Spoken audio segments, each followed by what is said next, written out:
Palavra de hoje. Momento de reflexão na fé em Cristo. Glória a Deus, o Palavra de hoje sempre buscando aqui meditar na Palavra. Eu tenho, assim, o maior prazer, a alegria de compartilhar com você aquilo que Deus tem falado comigo quando eu leio. Filho meu, se aceitares as minhas palavras e esconderes contigo os meus mandamentos. Provérbios 2, no verso 1. Em muitos versículos de Provérbios contemplamos como o Pai nos chama de filho meu, e nunca pelo nome de uma religião ou denominação, porque aquele que salva, que é Cristo, não veio fundar uma religião e sim revelar o coração do Pai aos filhos, para que os filhos cheguem ao Pai. Respondeu Jesus: eu sou o caminho, a verdade e a vida, ninguém vem ao Pai senão por mim. Está em João 14:6. Pai, ele te chama de filho, meu filho. Filho meu, leia Provérbios, você vai ver isso toda hora, mas está lá em Hebreus e você encontra por toda parte, está lá em Isaías, ele quer te chamar de filho, e filho não é aquele que nasceu numa religião, não é aquele que defende uma religião, não é aquele que vive uma religião, mas é aquele que recebe Jesus, sim, como Senhor e Salvador em seu coração. Ele passa a ser chamado, ele recebe o poder de ser feito filho de Deus. Isso está na Bíblia, tá? É João capítulo 1, versículo 12. E aí depois disso, você não é uma criatura, você passa a ser filho. Então precisando comportar-se também como um filho. O filho é esse que ouve o pai, o filho é esse que anda em comunhão com o pai. A palavra de Deus, diz isso, e nós precisamos entender o privilégio de ser filho.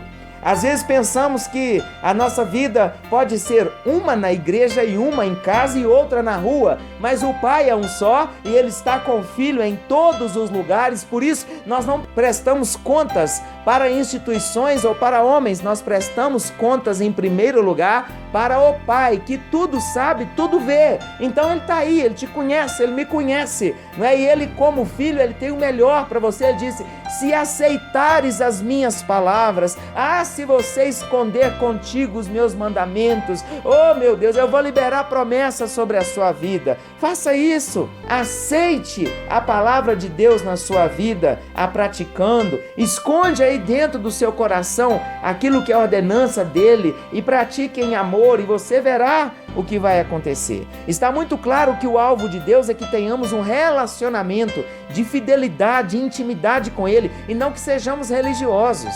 Os religiosos saem e entram das igrejas sem transformação e acreditam que longe de seus líderes pode fazer o que quiserem. Até deixam de fotografar, mas fazem o que não fazem enquanto estão, entre aspas, no culto, porque ninguém da igreja está por perto. Ter atitudes assim demonstra que ainda não relaciona com o Filho Jesus e que não tem Deus como Pai, mas está ainda no nível da religião.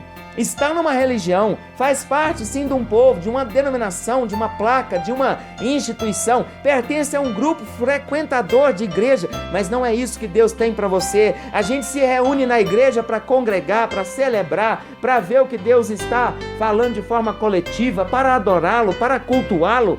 Aliás, às vezes achamos que igreja é um clube, A gente vai quando quer, paga uma mensalidade, se não é bem satisfeito, a gente muda e aí paga a mensalidade em outro lugar. Não, igreja não é clube. Primeiro que igreja sou eu e você. A casa ali onde nós reunimos é um lugar onde se encontra a igreja, aonde adoramos, aonde cultuamos com reverência, com amor. Meu Deus, muita coisa se perdeu, mas é tempo, da gente entender isso. A gente vai na casa de Deus para celebrar, aleluia. Fiel é Deus pelo qual fostes chamados à comunhão de seu Filho Jesus Cristo, nosso Senhor. Veja bem o que está escrito a palavra. Fiel é Deus, Ele nos chamou para viver em comunhão, a viver no plano original. Lembra de Adão e Eva? Plano original, comunhão, mas através de Jesus, ou seja, ninguém chega a Deus, ao Pai, se não for por Jesus. Ele nos ligou, Ele trouxe isso, Ele não trouxe religião. Ele te chamou para viver uma vida de comunhão, aonde você fala e Ele ouve, e quando Ele fala, você ouve e obedece. Só tem um jeito de sermos felizes, bem-aventurados, ter comunhão com o Pai. Mesmo que a alma te fale outra coisa, mesmo que o corpo te chame para viver outra coisa, o seu espírito sabe que não tem outro caminho. A comunhão com o Pai, com o Filho e com o Espírito Santo, ser guiado, não é por eles o tempo todo, é o único caminho, não tem outro. Então, não mate o que o seu espírito sabe com a vontade do seu corpo. Ao contrário, mate a vontade do corpo, não é? E deixe a vontade do espírito crescer, porque ele está aí dentro. O vazio, sim, em tantas coisas que a gente vive, é porque a gente não está dando abertura para o espírito ser alimentado. Mas o nosso Deus é esse, que ele ativa lâmpadas em nosso espírito para que a gente possa ser guiado por ele. Olha o que está escrito: o Senhor te guiará continuamente. Sabe o que é isso? Você nunca está perdido. É promessa de Deus para a sua vida. O Senhor te guiará continuamente. Mas isso não é para religioso. Olha, se você tiver religioso, não adianta tomar posse desse versículo. Não adianta. É para quem não é religioso. O Senhor te guiará continuamente. Está falando com filhos. Fartará a tua alma até em lugares áridos. Fortificará os teus ossos, serás como um jardim regado e como um manancial cujas águas jamais faltam. Está em Isaías 58:11. Você tem noção do que está escrito aqui? Prega a sua Bíblia, leia, marque, veja isso. Olha o que Deus está falando. Às vezes a gente está vivendo situações tão difíceis, mas não é da vontade, não é a vontade de Deus. Talvez seja da vontade permissiva, Ele está permitindo, não é? Mas não é o que Ele quer, não está no plano, não está no propósito. Não é? Glória a Jesus pela palavra dele. Este é o plano original para você.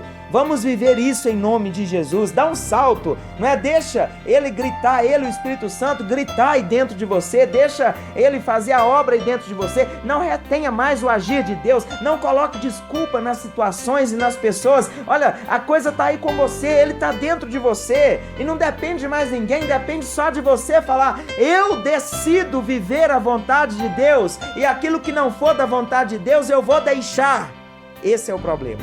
Ninguém quer deixar. Então não tem como eu viver a vontade plena de Deus se eu não deixar algumas coisas e pagar o preço por isso. Mas Ele está com você, é só você se ater às promessas. Clame ao Pai e Ele te responderá. Se relacione com Ele e não se arrependerá. Aleluia, diz o salmista. Louvai ao Senhor do alto dos céus, louvai-o nas alturas. Glória a Jesus. Que Ele te abençoe, que Ele te guarde, que a vontade dEle se cumpra na sua vida, em nome de Jesus. Igreja Batista Fé em Cristo 2020, o ano da frutificação.